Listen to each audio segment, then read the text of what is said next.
It's the final word with Adam Collins and Geoff Lemon. With us today for our feature interview is Snehal Pradhan, who is a former Indian international cricketer, but these days one of the most important voices in Indian women's cricket, both as a broadcaster and as a writer. She's been instrumental in driving the debate forward in so many different ways, and we're thrilled to have you with us today, Snehal. First of all, you must be really excited the fact that India's women going to be taking the field for a test match tomorrow at Bristol for the first time in 7 years. I mean, it's a big achievement. It's a big day.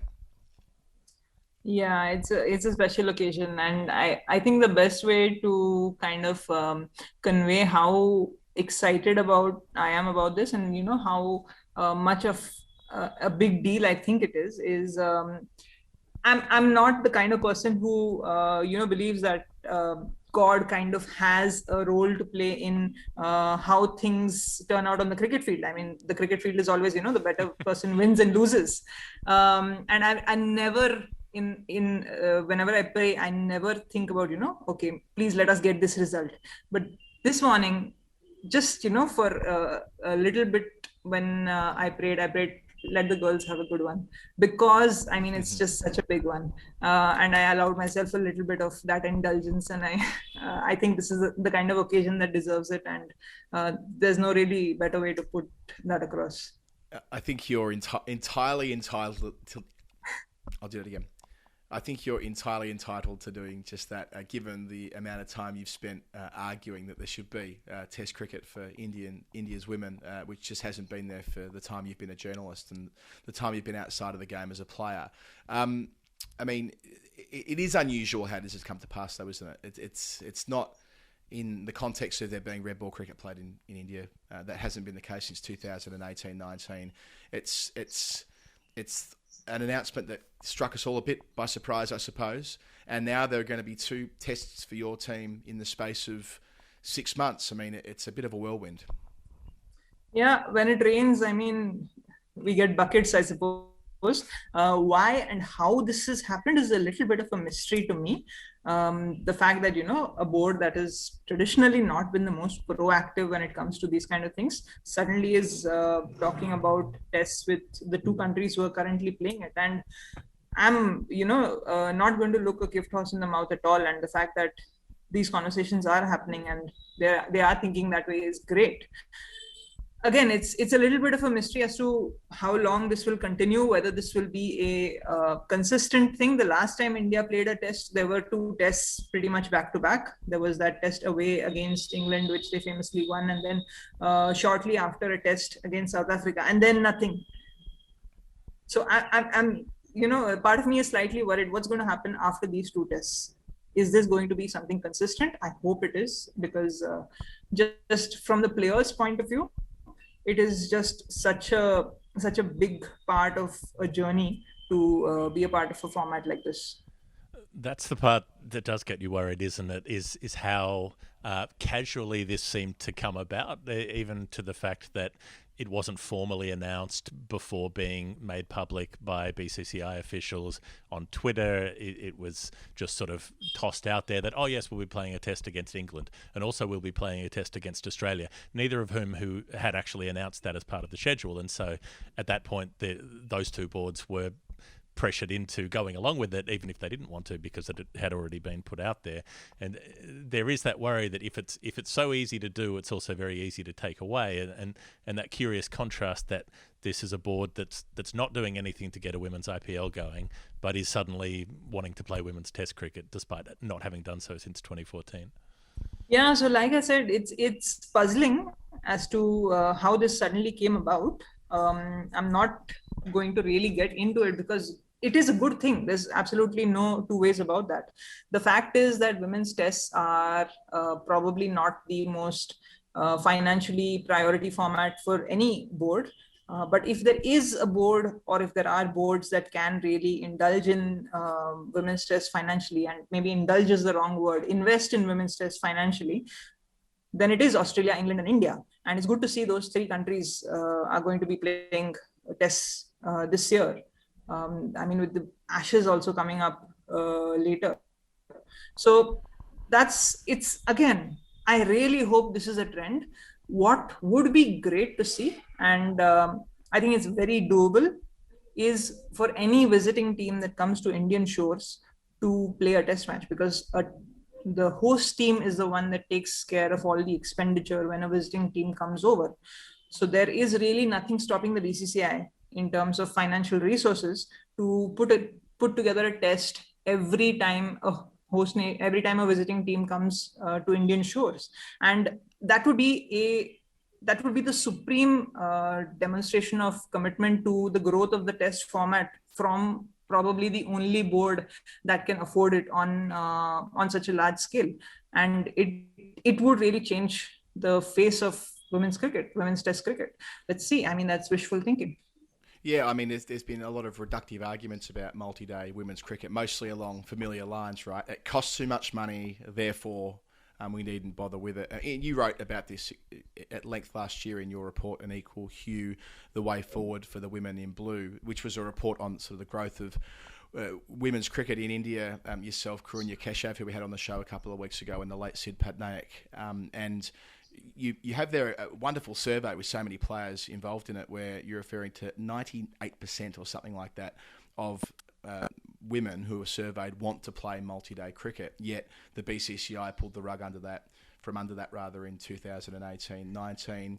I mean, you're looking at Julan Goswami, who badly wants to play it again based on the extra challenges it presents her as a player, having had that experience, been around for such a long period of time, the skill and pride that women can derive from playing the format of the game that's held up as the supreme test, and men are always saying that test cricket is the pinnacle of the sport, and yet there've only been 8 test matches played in the last decade, and India only played in 2 of them. So there's this big philosophical gap to bridge, but it feels clear to me that those inside the tent, those who play the game, women in the game, want this to happen. It's not as though the ambiguity comes from people off the pitch, administrators. Yeah, there's no question about that, and I will acknowledge that for a number of countries, for example, New Zealand, who have an official stance towards, focusing on T20 and ODI cricket, for a number of countries, the financial realities just don't permit these kind of investments in the game, no matter how well they may be aligned with what their players want. I mean, Susie Bates, one of the greatest players of all time, to maybe not play a test ever in her career. That's the kind of stat that's going to hurt at the end of a career. Julan once told me that if women played tests regularly, she would have been a test format specialist. She could very well have seen herself quitting ODI and the T20 format, which she eventually did quit, but she would have very happily committed to the long form of the game as the one form which she wants to stick to. So there's absolutely no question that the players want it, and then it kind of becomes the duty of boards who can afford it, where boards who don't have that financial restriction to almost enable that. Because just there's another side to this, which I argued in 2014, that it's in India's best interest to play more tests, because going back to 2014, the test format, India were well suited for the test format, because that was a stage where India were not able to really get a lot of momentum and impetus in their limited overs game. Their skills basically were really built around occupying the crease rather than scoring quickly. So I argued in 2014 that it would be great for India women specifically, to play more tests, because they're more likely to win more tests because of the natural alignment with the style of play in 2014. And style of play obviously has changed quite a bit, but the fact remains that if they can come away with a win in one of these test matches, it will be talked about and it will contribute to the growth of the game, probably more than a series win in ODIs or T20s against England, for sure, not probably. Obviously, the challenge for any of the countries who want to play women's tests is the lack of women's multi-day cricket domestically to underpin that. That's something you looked at length in the report, the domestic structure. And while there was red ball cricket up to a couple of years ago, I mean, my understanding of it was that the the standard couldn't get very high because it wasn't supported, it wasn't funded. It was players basically paying their own expenses to be there and not being paid to play and all of the rest of it. What sort of structure was there before? What has been lost with the cancellation of that particular format, and where is the domestic scene now? What needs to be done? As far as I know, it wasn't a question of the players not being supported, because those games were played at an interzonal level. So all the state teams were basically divided into 5 geographical zones, and those 5 geographical zone teams were playing against each other in a 3-day tournament, which I thought made perfect sense, because if you want to play the longer format, you want to give your creme de la creme exposure to that format, considering that that's the pool from which you might pick a test side. Then that also makes it easier to conduct a 3-day tournament like that, because 5 teams versus 37 teams is a completely different calculation. But as far as I know, the players were receiving match fees for those games, so there wasn't a question of players having to spend from their own pocket for those tournaments itself.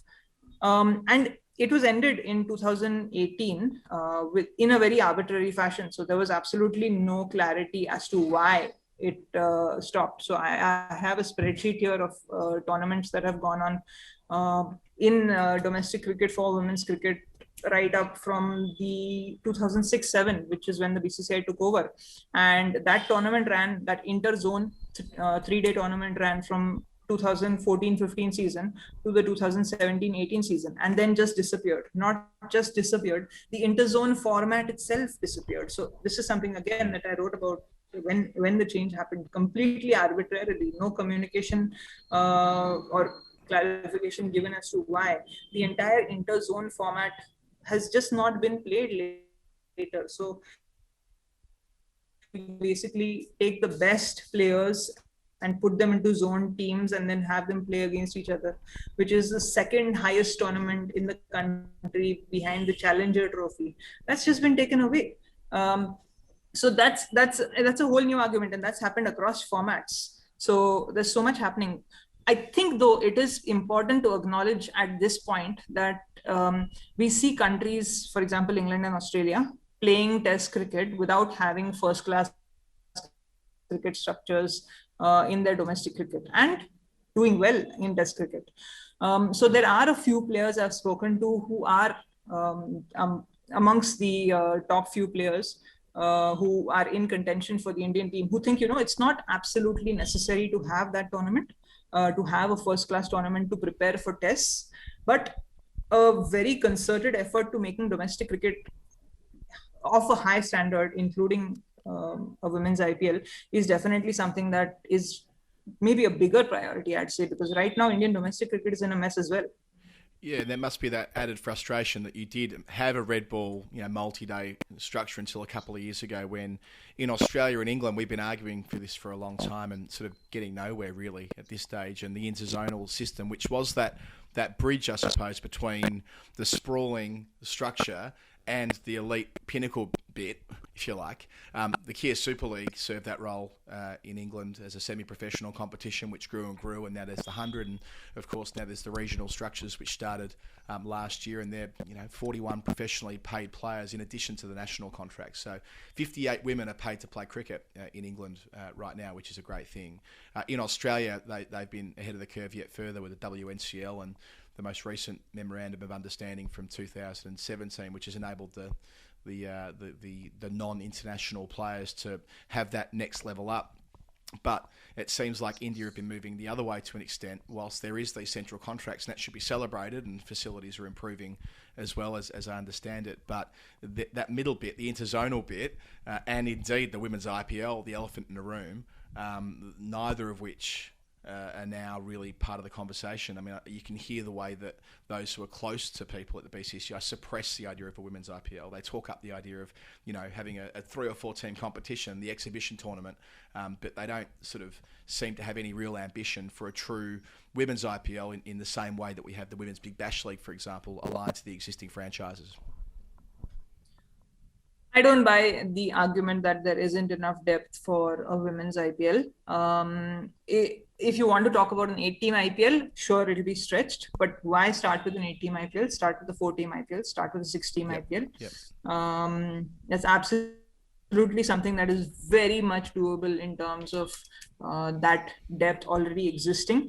Watching some of the domestic games, the one tournament that did happen this year, the 50-over interstate domestic tournament, and there was a crop of talented players who are nowhere near the international scene, who haven't really been picked in India squads, but these kids can play. There are videos on Hotstar of tall fast bowlers bowling Yorkers. Indrani Roy, the left-handed wicketkeeper batter who really had a good domestic season, the kind of batting effort that she put in, I'm really glad that that's been rewarded. So I do not buy that depth argument. And if you're serious about that depth argument, why not build an interzonal layer above the domestic layer? I mean, it's something that was working. It's something that the players liked. I mean, personally, I enjoyed playing the interzonals because just the standard is so high. You're playing against the best of each zone. Railways is kind of taken out of the equation a little bit because Railways doesn't play as a separate team in the interzonal format. Most of the Railways team fits into the central zone team because that's where they're assigned. But then every other zone is bolstered by the collective strength of multiple states. And so therefore you have teams that can challenge the collective might of a Railways team in the guise of central zone. So I thought it worked beautifully. And bring it back. If you think there's depth is a problem, bring it back. Let's build that depth and then have the conversation. Where does cricket sit for women in India financially at the moment? Because we've seen one of the big barriers to getting more women involved is the cost, as well as social barriers, I suppose, disapproval that women should be involved in sport at all. But cost is a big barrier, and then even when you're looking at the professional players, the amounts that they're being paid are a very small fraction compared to the amounts that the male players are getting paid. What's the sort of overview of the financial situation?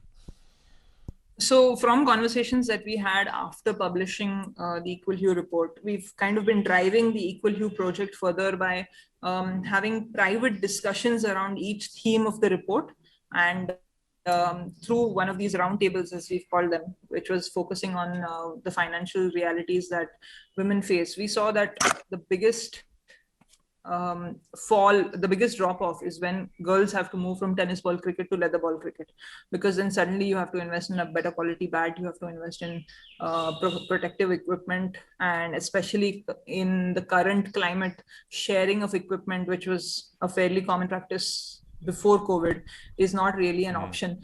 That has and continues to prove to be a huge financial barrier. It'll probably, investing in your own cricket kit will probably cost between 10 to 15,000 rupees. To give you perspective, 4 or 5 years ago, a starting salary of a top level engineer was 60,000 rupees. So that's, a chunk of your salary suddenly going into your girl's protective equipment for a sport that she may or may not continue playing for even a few months or years. And add to that the tendency to be more willing to invest in these kind of things for boys and less willing to invest in these kind of things for girls. That's the biggest financial barrier. Solving that is a hard one, because it really requires you to go down to the grassroots and find a solution there. You can solve for players who want to play higher level cricket by making higher level cricket more incentivized and making, playing for your state. That's a viable financial future. And in that way, you can solve for making sure that girls who are playing at that level, who want to play at a higher level, will stay in the game, because they'll look at it as an investment you make today, but which might give you financial returns later. It's harder to solve for young girls who maybe aren't sure whether they want to play for a state, or aren't sure, and maybe they just want to have fun playing cricket. Maybe they just want to play cricket recreationally. That's something we came across in our report, and it's something which is a challenge, which is probably, like I said, harder to solve. But it's easy to solve for the serious cricketers, and there are a vast number of serious women cricketers at the grassroots who want to play for the state, who want to play for India, just because the game is so visible in India as compared to any other women's sport, maybe bar women's badminton, thanks to Sindhu and Saina. But I think I don't have the numbers to back this up, but I instinctively think that women's cricket is the number 2 sport in India after men's cricket. So because of that visibility, you have a large number of girls wanting to seriously play cricket. And therefore, it's easy to really just say, okay, we're going to raise the match fees to a sustainable level. And you'll just incentivize that pipeline like nothing else can. Right now, match fees for senior cricket stand at 12,500 rupees, which, like I just mentioned, probably covers the cost of your kit for a season. If you play junior cricket, you get half of that. And if you're not in the playing 11, you get a smaller percentage of that. So that's how things stand right now. The fact is that cricket is an expensive game to play anywhere in the world. And but just increasing domestic match fees for women will definitely go a long way to incentivizing grassroots participation for serious cricketers. One more question about remuneration. I suppose you look. There's an idea of the glory days of railways having some competition from Air India in the domestic structure, and Julan Goswami, of course, is aligned to Air India from where she works, and it's not a model that we're familiar with in England or Australia, but the model in India and Pakistan where companies employ players to play for them, it's been very effective over a long period of time in both countries, male and female. So, maybe half a dozen, maybe 8 of the squad who are over here at the moment play for just one employer in railways, but no other employer has that status in domestic Indian women's cricket at the moment. I mean, is there any likelihood that other, be it public or private, companies or organisations might get involved as employers to lay a foundation underneath the income of players who do want to take the next step and play international cricket, or indeed just play domestic cricket? Like, is there a sense that sort of tried and true model might get some momentum in women's cricket now that there's more visibility? I wish I could say yes, but the answer is right now no. The challenges is a little bit of a chicken and egg situation where you don't have a tournament for these companies who might, employ cricketers and form a team. They don't have a tournament to play in. That's why they don't form a team, because there's no teams, there's no tournaments. So to give you perspective, Indian Railways plays as a team in the men's tournament as well, and the women's tournament. That's just been the way the Ranji Trophy has been since its inception, or since Railways was included, and Air India doesn't, which is why there was no incentive for Air India to continue hiring women's cricketers after the BCCI took over, because they wouldn't find a place in the BCCI domestic structure. Similarly, today, say, State Bank of India or the Income Tax Department. These are bodies which hire men's cricketers and sportspersons across men and women sportspersons in other sports. For example, when I was working with Western Railway, in my department, there were 4 sportspersons hired. One was a badminton player, a male badminton player, one was a male chess player, and one was a female table tennis player. And they told me that in their respective sports, they have petroleum boards, they have the income tax boards, they have a number of public sector banks which offer employment, and therefore railways isn't the pick of the lot. Railways isn't the one destination where they should go. It's hard for that to happen in women's cricket because there isn't a tournament. I've been talking about a corporate trophy for women, which would really kind of set the ball rolling. Again, the economics of it, BCCI could incentivize a corporate trophy by just keeping a big prize pot for teams that come in and participate. That might incentivize employment.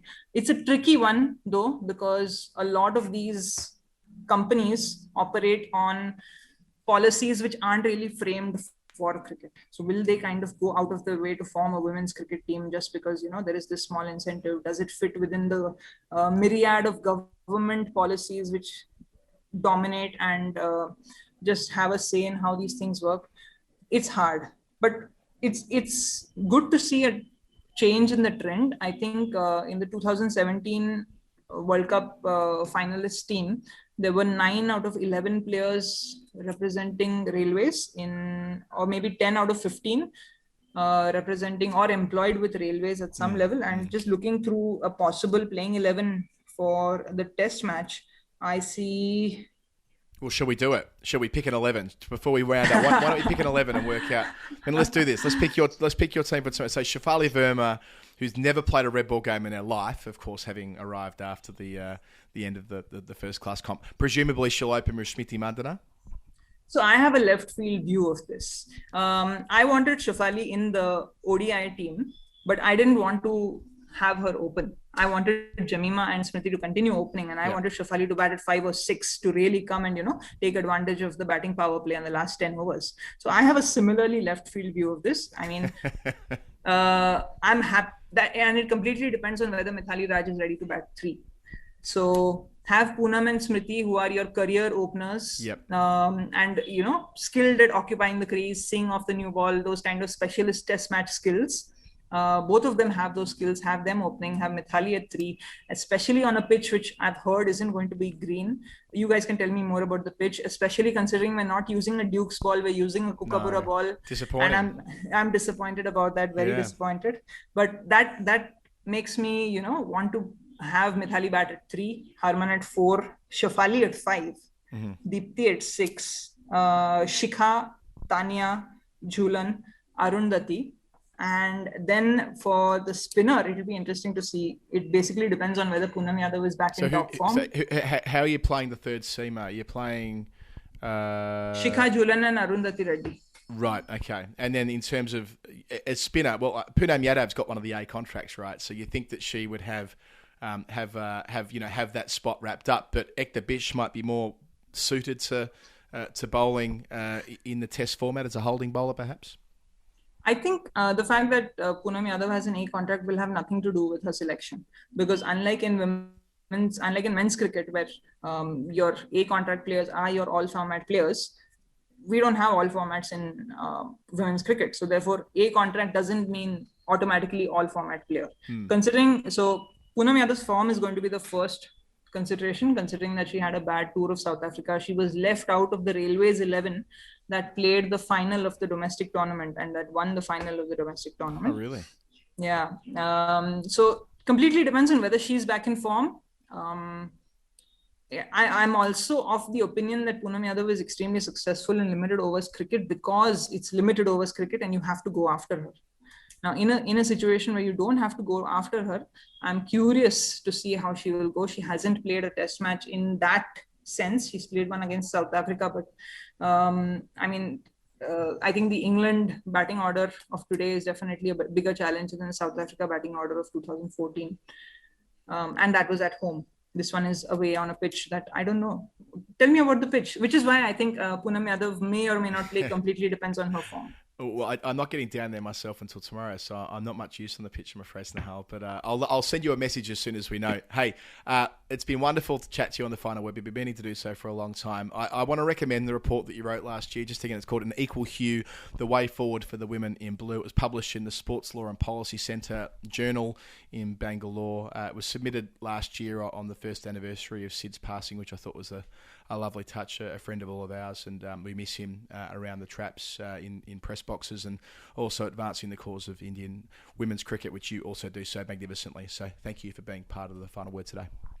Thanks for having me, guys.